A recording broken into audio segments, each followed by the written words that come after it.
Good morning, Mosaic. Wonderful to be here today again with you online. And we're here to continue in our series on finding balance. Now, if you were with us last week, you would have heard that image of a tightrope walker. That encouragement, I guess, that just like a tightrope walker grabs hold of that balance pole to keep balance, to keep centered, to make sure they stick on track. Life can be like walking the tightrope, and all of us reach for something to keep balance. Each of us reach for that thing that helps keep us centered. And as Christians, we want to make sure that that thing we're grabbing hold of is God, that we reach hold of Him to make sure we're centered and we keep balance. And God doesn't leave us in the dark on that. We looked at Genesis, and we looked at how God from the very beginning created a perfect world, a perfect paradise for us to live in, where we would experience that kind of abundant life that all of us long for. And so God has some pointers for us in how to get back there, because ultimately that's what His aim is. His aim is to redeem the world, to return us back to that point, but not back to a garden. We find in Revelation this image of a city, that there's so many of us now, we're too many to fit in a garden, but we find that image of that perfect heavenly city that is waiting for us. And so that's not just a life that God has planned for us in the future, that's a life we can experience now. And so over the next 9 weeks, we'll be looking at different ways that God encourages us to find balance. Today, we look at nature, the nature that is all around us, that beautiful creation that God has made. And so we look to that. The word ecology, which basically is the study of the planet, the ecosystem, the eco. That's a word, eco, that comes from the Greek oikos, which means house or dwelling. And so its ology is obviously the study of, so that the study of the dwelling we have, that this house we exist in. Now, if we think of this from a Christian perspective, we can see that ecology really is the study of God's house. It's God's dwelling. And so we are meant from the very beginning to see, from a Christian perspective, that God is in all things. God, as we look at the sky, the trees, the wildlife, everything in creation speaks to us about God. And so I want to start by looking just a bit of a biblical view of creation this morning, because it is something that has changed over the years. I guess very briefly we could look at 3 movements in this. Right back in Genesis 1:28, God said, "Then God blessed them." This is when He's just created man and woman. He just created them, and He says, "Then God blessed them and said, 'Be fruitful and multiply, fill the earth and govern it. Reign over the fish in the sea, the birds in the sky, and all the animals that scurry along the ground.'" I guess I'll pick up on those 2 words, govern it, reign over it, that God has given us a responsibility to have dominion over all of creation. And I guess for many years, for some people, not just Christians, for the whole world, humankind, I guess that has been taken to mean, we can do whatever we want with it, that we have dominion over it, we have power and authority to do as we please with this earth that God's entrusted to us. And so there would have been a time where humanity gave no little thought to how we care for our earth around us, and we would use it how we please, treat the animals how we like, deal with and harvest and mine natural resources how we like, with little thought to the preservation of the earth. Of course, that's not where most people sit nowadays. Nowadays, we may think more along the lines of a stewardship role, particularly in Christian circles. We talk about us being stewards, that God has entrusted this planet to us for us to have dominion over it, to reign over it, but in a sense of caring for it, of preserving it, of looking after it so we can hand it back to God one day, maybe. There's this stewardship mentality. But of recent decades, I guess there's been a movement and a shift, and a move into what I might call eco-theology. And this is just a theology, a way of thinking and pondering about God and the relationship to us and to the environment, to God's dwelling place around us, to the planet we live on. And there's a few things that modern eco-theology, I guess, contributes to our understanding of how we look at the world and view it. First of all, I guess this thought of subdue and have dominion over it, to reign over it. When we go back and look at Genesis and we look at the wording that's used there, we have this idea that it's not about having power or doing as you please with it. It's not about exploiting the planet for our own good. But if we look at the words that are used there, we see now with modern scholarship that it looks much more like God instructing humanity to go and make a home. Go multiply, be fruitful, go and have dominion, go make this your home, which I love that idea. Here's God's home that He's created, saying His dwelling. Come make this your home, that we would come and make it our home. Eco-theology, I guess, would help us to see things like, or remind us at the very least, that when God creates us, we pick up very quickly that, God breathed into Adam there in Genesis, that it's the breath of God that enters, that brings life. But it's not just the breath of God, is it, that gives life?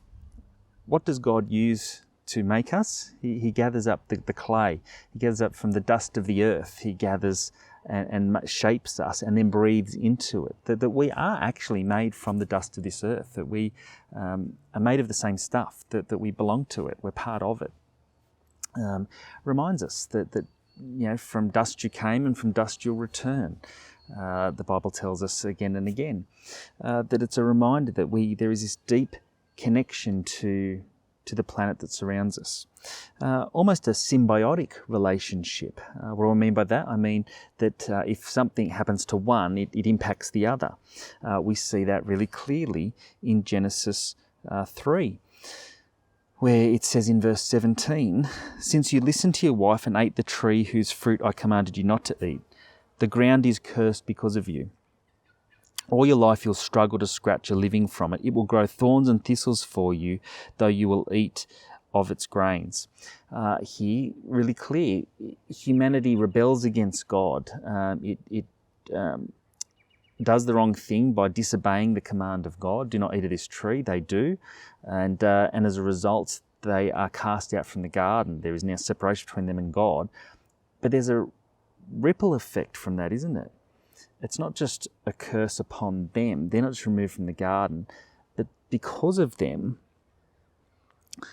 there is a curse placed upon the earth. The ground is cursed because of you, it says. There's this symbiotic relationship that our relationship with God somehow impacts the world around us. And eco-theology helps us to think along those lines. What does it mean to restore not just our relationship to God, but our relationship with the world, to work against the curse that has come about through us upon the planet that surrounds us? Lots of little things that help us see that our relationship to the planet is really important, not just as stewards, but that there is a connection that we have with it that is deeply theological, that we see runs through Scripture. And there's something really healthy about recognising that. In fact, you don't need to turn to the Scriptures to look to this. All around us, there are movements, there is evidence, there's scientific research that shows that when humans are disconnected from the environment around them, we suffer. We are not as healthy. Our mental health suffers. We feel like we are more stressed and anxious. And when we connect with nature, there is something wonderful that happens. Now, this is really clearly demonstrated in the practice of forest bathing. Now, you might be saying, what on earth is forest bathing? But forest bathing was something that started, humans, let me start again. Humans have been doing this forever. But back in the 1980s in Japan, the government recognised that they had a major health problem. The levels of anxiety and depression, mental health disorders, stress, and poor health, physical health, was so high that the government felt they needed to take action. One of the steps that they took was to go and designate certain areas in the forest region surrounding highly built-up urban areas as areas where you could go and partake in forest bathing. Now, they don't call it forest bathing, and I don't speak Japanese, but I will give it a go. It was called, when I find it, they called it Shinrin-yoku, which translates as forest bath. And so Japan designated these areas in the forest where people could go, and you would go into the forest, and you were either led by a guide, or once you've done a few times, it's not that hard to do. You would go in and you would walk slowly. You would walk with intent. You would bathe yourself in the forest. You'd go look at the sights, the smells, the sounds. You just saturate yourself in nature. And what they found was, by allowing people to come and do this, that it actually made a significant difference to the health of those who participated in it. In fact, right this very second, there are thousands of forest bathing practitioners, experts, being trained up in Australia to do this very thing. In fact, if you're in Melbourne, when we next get to go to Melbourne and travel down there, if you're down at the Royal Botanic Gardens, for the mere cost of $30, you are able to book yourself a 2-hour forest bathing experience where you'll be led by a trained guide to go and walk through the gardens with intent, with purpose, to soak it in and enjoy nature. There is a lot of health outcomes that arise from being part of nature. There are, to name a few, it helps to reprioritise our time. Research has found when you spend time outside, things slow down. You get perspective. You stop. You have time to think. There seems to be space to do that. And so it helps us to reprioritise our time. It does lower stress. Research proves it. In Scotland, doctors are actually allowed to prescribe nature to people. So if you come in with depression, anxiety, or any number of other health problems, they can prescribe nature. You need to get outside. You need to go and spend some time in the sun. You need to go and spend some time in nature. It also inspires awe. And again, this is something that research has shown is really helpful for us to have our eyes opened. In fact, when we do that, when we stop and look and are wowed by something, it actually triggers something in our brain that helps to make us more creative and more emotionally healthy. And it also makes us physically healthier. I mean, just the fact you get outside, you walk and have to engage, you have to go to get into nature, is a great thing. And I'm sure you've felt it yourself, haven't you? Sitting by the beach, sitting in the sand or on the dunes or on the grass, overlooking the ocean, just hearing the waves, smelling the sea salt. There is something enlivening about it. It's a wonderful thing to do. And so it's no surprise you see all around attempts to get people out into nature. Government policies, you'll find gym classes that are run in parks.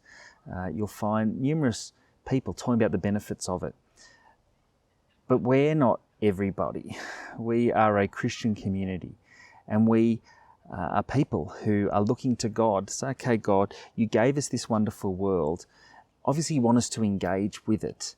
And sure, it helps with our physical health, it helps with our mental health, it helps with so many things that everybody can access. But is there anything more? Is there anything more? Is there anything that we as Christians can get out of nature that we're meant to? Because if there is, let us know. We want to know. And so we look now to what is unique about a Christian perspective about creation and nature. What is it, as we switch on our Christian worldview and look through a Christian lens, that we go, yeah, okay, this is significant about nature. This is something we need to grab hold of. And in accordance with our series, what is it about nature that helps us to find balance and the kind of life that God wants us to live? And I think it's pretty obvious. I think it's pretty easy. The key here, I already mentioned it, but mentioning it now in a Christian context, is this concept of awe and wonder. That when we as Christians go out into the world around us, like everybody else, we can be flawed by it. We can go, wow, there are those jaw-dropping moments where you look and it is amazing. I'm sure you can bring to memory a number of images where you have found yourself in nature.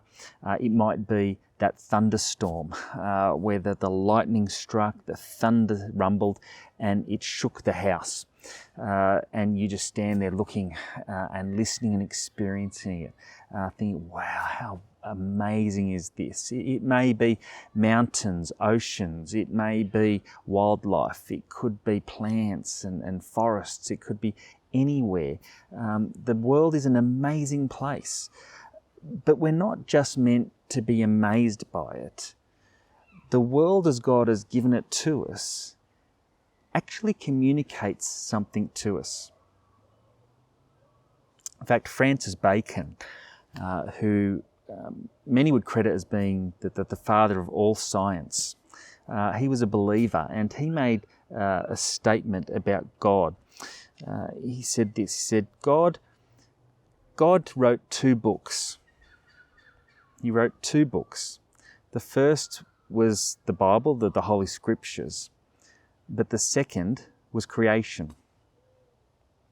The creation was his second. It speaks and communicates so much to us. In fact, in theological terms, we have a way of talking about this. We speak about general revelation and special revelation. So general revelation is creation, it is nature, it is the way that God speaks to us through the natural order of things. That God speaks to us through that. So when we look at the world around us, we are meant to see God in it. But then there is special revelation. Special revelation is where God speaks to us through the supernatural, through the miraculous, the things that aren't natural. And so when we think of special revelation, we think of things like the divinely sacred scriptures that God supernaturally inspired men to write throughout history. And so this comes to us as special revelation. It didn't happen naturally. God intervened for it to happen. We think of the incarnation itself. We think of Jesus Christ, who came in the flesh, that God came miraculously to break into this world, to communicate something to us. So there's ways God speaks to us through special revelation. And special revelation's awesome. It's wonderful because it's really specific. There's words to it. It's easy to understand, and God's really intentional about, hey, look, I've got something to say, here it is. But general revelation is wonderful as well. General revelation speaks in a different way, doesn't it? It speaks to us not just at an intellectual level or a head level. It speaks to us at a heart level. It speaks to us internally, where we're able to connect with something, not just ideas or concepts or words or relationally to a person, but we are connected to the world around us. And so Francis Bacon picks up on this, that God writes 2 books. The Celts used to refer to that God walks with 2 shoes, the scriptures and nature. And yet so many of us try and hobble around on one shoe, walking around with one foot, with our foot in scripture, but not reading nature around us. Now, what does it look like to read nature? Well, there's plenty of ways, plenty of illustrations we could use to look at that. But I'll use this one, time. Let's think about time. How do we view time? How does general revelation of nature, how does God speaking to us through the world around us, how does that inform our view of time? Well, when we look at nature, we see the seasons that occur all around us, don't we? We see that there is a season of growth and of new life and of colour and of emerging out from the cold, bitter winter. We see winter, a time to sit and be still, a time of not a lot of activity. We see summer and the buzz of that, and we see a time of harvest and a time to reap, and we see a time where it's time to sow and time to plant. Seasons are all around us, and that should speak to us about something about the way God's created this world to function. I dare say that most of us constantly live in summer. When you look at our lives, now, I've met a few people who live in winter constantly, but most of us live in summer. It's just go, go, go, make hay while the sun shines. There's no stopping, there's no rest. God, specifically then when we look to special revelation, will speak about the Sabbath rest, won't he? He'll speak to us about the importance of stopping and slowing down, and there's a season for all things, and you've got to do that. When we look and spend time in the world, this just seems obvious to us, and yet we fail to listen so often to it. And so as we look to nature, God's second book that he writes, the main lesson, I believe, that we should get from it, that the main thing it should do is that it should inspire awe about God. Now, it's an interesting word, that word awe. To have awe in something, to be like wowed by something. Normally we're not wowed by something. Like I'm sure you've seen magnificent mountains. Here's a picture of me in Tasmania doing the Cradle Mountain trek with a couple of mates. And as we walking along, stopped at Cradle Mountain, here's a photo of it. It's amazing, it's wonderful. It's this sort of rock structure that just juts out of nowhere. It's beautiful, the shape of it, the size of it, in the setting that it's in, absolutely magnificent. But rarely will we say, wow, I'm awestruck by that mountain. Wow, I'm in awe of that mountain. What are you in awe of? That rocks are stacked on top of each other? That there's a big pile of dirt in the middle of nowhere? We don't tend to be filled with awe about objects. Awe tends to be towards someone. I'm in awe at that song. No. We're normally in awe of the musician, at the skill of the playing, at the creativity that caused this, of the work and the hard effort, the skill that behind what we're seeing. Even when we see a sunset, you don't say, I'm in awe of this sunset. You say, wow, I'm blown away. I'm amazed. We can say words like that. But awe points us to the someone that is behind it all. And when we look at this beautiful world around us, I can't help but think we have to look at the person behind it all. That we stand in awe and wonder at the person behind, at the creativity, of the genius, of the beauty, of the power, of there's so many descriptive words we can use of God when we look at nature. I was watching a documentary the other day with the family about the human body, and it was talking about some of the modern discoveries that they've found, that it's not just the brain controlling the body, sending messages to the body, controlling everything that it does. But they've found that the heart too sends messages up back to the brain, which then triggers things. And the heart actually controls some of the functions of the body. And now I may not be doing that justice, but it was amazing. The science is constantly learning and growing. And as we were doing this, looking at it, they had an evolutionary anthropologist come on. Now, an evolutionary anthropologist is someone who studies human behaviour and physiology, and so they look at the science of what a human being is and how we're made up, but also our behaviour, our social makeup, and they look at it through an evolutionary lens. Now, I'm not here to comment on whether evolution is right or wrong, because it doesn't really matter for the point I'm about to make. So I don't mind whether you you believe that evolution is how this world came into being, or you don't.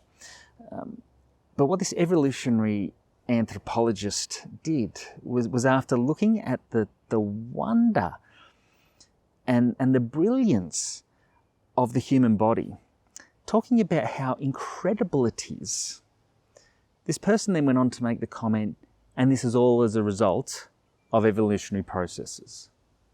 That's what we have to thank for this. And I felt robbed. I felt cheated. I thought, hang on. All of this wonder, all of this amazingness, and it's because of the laws of science, that's who we've got to thank. There was no one to be in awe of from her worldview, what she was presenting to us. And I couldn't help but make a comment about it to the rest of the family. But I believe that we are robbed so often in this world of the awe that we should experience. I believe we're constantly robbed of it. You know, it's only been that the past 2 centuries where we have had this almost conflict between religion and science.